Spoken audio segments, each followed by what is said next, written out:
Salutare, prieteni!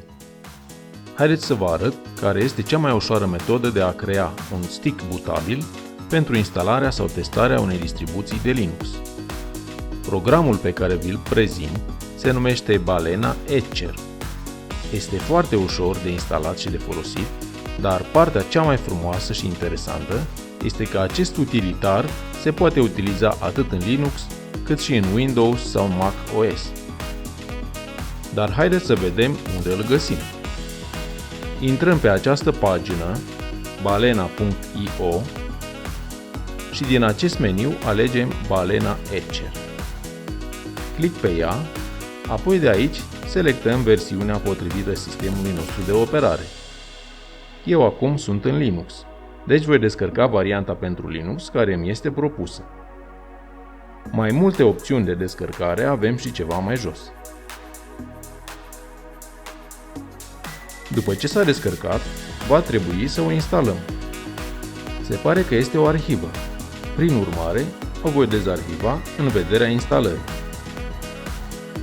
În cazul meu, formatul este AppImage, deci nu necesită instalare și o pot executa direct. Interfața este foarte simplă. Selectăm imaginea pe care vrem să o scriem pe discul USB, alegem apoi dispozitivul extern pe care îl facem bootabil și apoi apăsăm Flash. Eu în acest moment creez un stick USB bootabil cu o imagine de Linux Mint 19.3 Cinnamon, descărcată de pe site-ul linuxmint.com. Cât timp rulează scrierea pe memory stick, vă voi enumera câteva motive pentru care am ales Balena Etcher. 1. Este cel mai rapid și mai ușor de folosit utilitar de acest gen, după părerea mea. 2.